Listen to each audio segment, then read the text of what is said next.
अनेकदा गुंतवणूकदार काय करतो, जेव्हा गुंतवणूकदार डायरेक्ट जातात, स्वतःहून गुंतवणूक करायला जातात, तेव्हा ते काय करतात, एक बॅलन्स फंड घेतात, एक लार्ज कॅप फंड घेतात, एक large and mid cap fund घेतील, एखादा मिड कॅप घेतील, एखादा स्मॉल कॅप घेतील. नॉर्मली एवढे 5 फंड्स घेतले जात नाहीत, पण जे जस्ट सांगतात.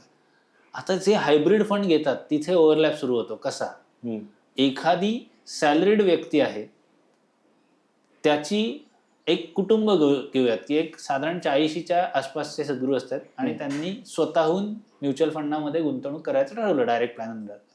हरकत नाही, कारण सेबीने 1 जानेवारी 13 पासून डायरेक्ट प्लॅन्स सांगितलेत आणि गुंतवणूकदारांना डिस्ट्रीब्युटरची आवश्यकता नसेल तर नक्कीच तो पर्याय त्यांना उपलब्ध आहे, जो स्वस्त आहे, जो नक्कीच फायद्याचा आहे खर्चाच्या तुलनेत. ऍडवायझरी किंवा सपोर्ट आणि बिहेवियर मॅनेजमेंट हा वेगळा आस्पेक्ट आहे. मी अनेकदा सांगितलं की तुम्हाला लॉंग टर्म जायचं असेल तर तुम्हाला कोच हवा, तुमच्याबरोबर श्रीकृष्णासारखा ऍडवायझर हवा किंवा कोणीतरी तुम्हाला गाईड केलं पाहिजे, मेंटर असला पाहिजे.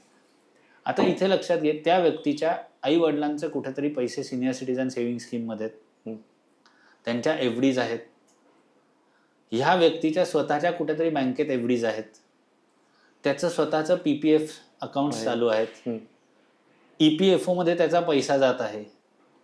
असं असताना तो हायब्रिड फंड घेतोय कारण त्याला म्युच्युअल फंडात रिस्क वाटत आहे, म्हणून तो हळू जाऊ इच्छितो. तर खरं सांगशील तर समजा तो हायब्रिड फंड 60% इक्विटी आणि 40% डेटमध्ये आहे, तर हा जो 40% डेट आहे हा ऑलरेडी ओव्हरलॅप आहे, कारण त्याच्याकडे ही सर्व प्रॉडक्ट्स आहेत की फॅमिली इनहेरिटन्स मध्ये सिनियर सिटीजन सेव्हिंग स्कीम आई वडिलांच्या नावाच्या आहेत, त्यांच्या काही एफडीज आहेत, ह्याच्या स्वतःच्या या व्यक्तीच्या एफडीज आहेत, त्याचे पीपीएफ मध्ये पैसे गुंतवले जात आहेत, तर त्याला डेट ऍसेट क्लासची आवश्यकता नाही.